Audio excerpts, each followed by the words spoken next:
Hey everyone, again, I'm still learning this whole microphone situation, so I'm just speaking into the voice of this so the quality is better. We could pretend this is a phone call. Just wanted to do a little sweet tour of where I live here at Harvard because I will do literally anything and everything before I actually study. We're taking civil procedure, criminal law, legislation and regulation, torts, legal research and writing, and then an optional reading group, which is like you read some stuff and you discuss, and I'm in one. My reading group is in organizing. It's a hefty course load, and people have often asked me, how are you doing the 1L curriculum and also being what essentially is an RA? At Harvard we call it being a tutor, and what that entails is mentoring students and advising students in particular specialty groups. Applying to fellowships, for example, is one of the ones that I'm in. So Truman, Rhodes, Marshall, Fulbright, Gates, Cambridge, the whole range of those, right? Like there's a committee of us, a fellowship committee, and we advise students who reach out / are going through the process. And things like that can be tedious because there are applications that we are assigned and we have to review and then prep students with mock interviews who make it to, you know, the final stages. But I will say that I genuinely enjoy getting to know students, and I genuinely enjoy the mentorship aspect because I have undergone many of these processes myself, like literally not too long ago, having just graduated college. And so it's nice to be able to put the information that I've learned into concrete, actionable advice to students who are literally just 2 steps behind, right? Applying to law school, pre-law is another sort of advising committee that exists here. And so part of advising, it does take up time, but it also gives you free food at the dining hall, which is right downstairs, and it gives you free housing, which is what I'm going to show you guys today. So this is my suite. As you can see, I have like a nice whole little setup here. This is essentially my kitchen. I think it's called kitchenettes. Here is, excuse the lighting, it's gonna change. This is my couch that I bought. So disclaimer, everything came empty, right? Like they offered me a twin XL bed and a desk. I accepted the desk, as you can see, and I declined the twin XL and I just got my own.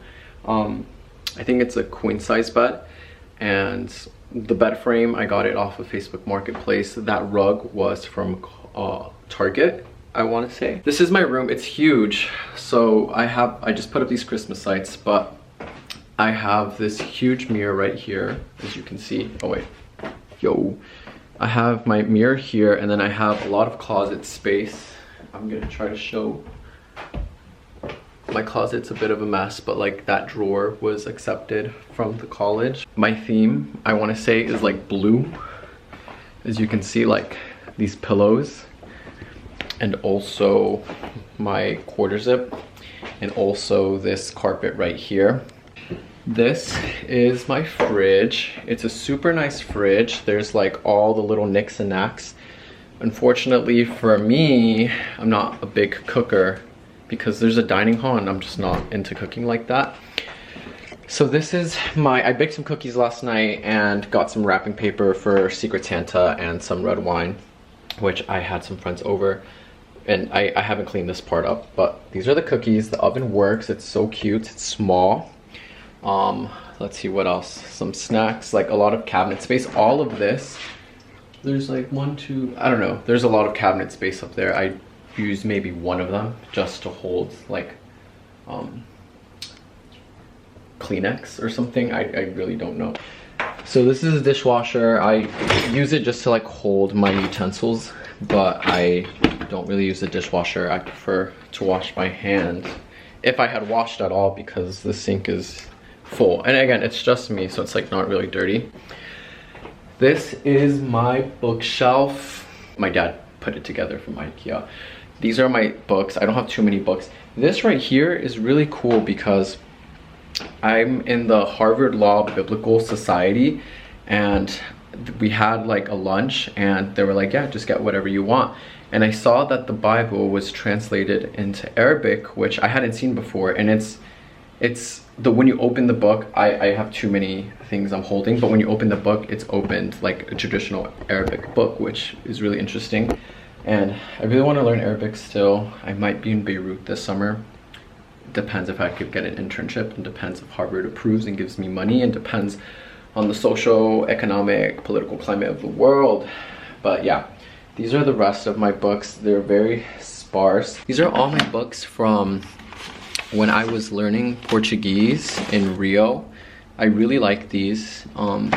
It like inspires me to like keep on traveling. This was my Italian language school. As you can see, I'm a big fan of learning languages. I'm like conversational. If I could be a lawyer in that language, then I feel like that'd be a good place to be in. Okay, so this is my shower.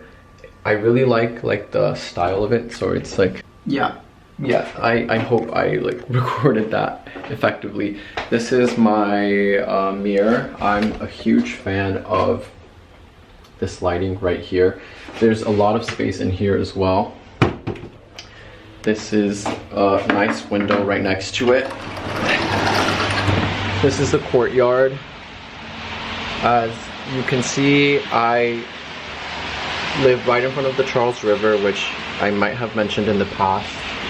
And it's so nice to like just run alongside it. Obviously today is super rainy, but like particularly during the like fall and summer, it's been really nice.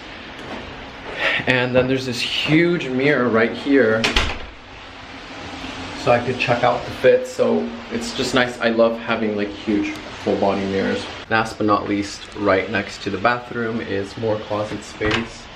I'm not gonna go too deep into there because there's just a bunch of Amazon boxes I haven't thrown away yet.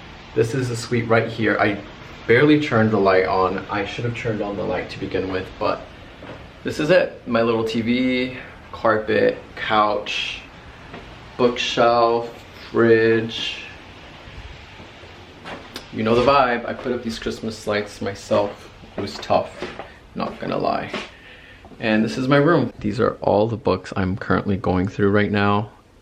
We were doing civil procedure like all day yesterday. If you're coming to Harvard for grad school, I highly recommend you apply for this position to be a tutor or a proctor for first year students. So if you're a proctor, you're at Harvard Yard only working with first year students. If you apply to be a tutor, there are about a dozen upperclassmen houses. So there's like Winthrop, Elliott, Kirkland, etc. I'm here at Winthrop, and I personally really enjoy it. It does take some time, but it's obviously super manageable. A really nice thing too about this position are the other tutors. So I am really good friends with students who are at other graduate schools like the business school and the med school. And it's just really cool to get a different sense of like what other schools are like and what their curriculum is like. And they're just really cool people, cool friends. I will say this position is really competitive. I want to say depending on the needs of the house, you could have up to like 500 applications and they'll take 2 or 3. It really depends on what the house needs. Like if they need a person to do pre-med, then they're going to look for that person in applications. If they need someone to do more fellowships, advising, or cultural things or language things, like there's a lot of different criteria that different houses have depending on their needs. And a lot of people do tend to apply because it's free food and housing, and it's like nice food, nice housing, and just a great community overall. So yeah, I mean, some advice on applications is really write about your experience with students. Like, have you worked with students in the past, and in what capacity? Are you engaged in community building? Have you been in a position where you are needed to, you know, organize things? Talk about that. I obviously was a teacher, so that was a big part of my application and how I structured my classroom and the curriculum, and a lot of community building things that I did as a teacher that have carried over to this position. And then there's an interview. I think there's maybe 2 or 3 interviews. One interview is like an initial screening with some students, some current students and other tutors, and then you have another interview with the house dean, and then you have another interview with the resident dean. there's a lot of deans, a lot of tutors, a lot of students. So this process does take some time. I applied, the priority deadline is mid-January, I believe January 15th. Applications will be opening very shortly. I applied to all of them. Like, I applied to be a proctor and I applied to be a tutor in the upperclassmen housing. I moved through multiple interviews at multiple places, and I ultimately chose Winthrop for a lot of different reasons. Mostly the community aspect was really appealing to me. But there were some houses that just didn't get back to me at all. Like, just did not hear from them at all. So don't be discouraged if it's like March and April and you still haven't secured something.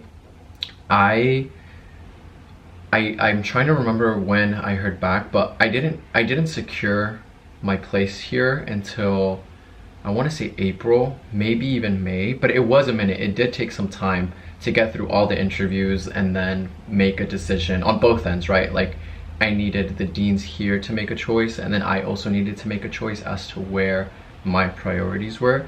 And it ended up working out, and I really like it here. John F. Kennedy was a Winthropian, Malia Obama was here, Oppenheimer, which I didn't know. This man was out and about.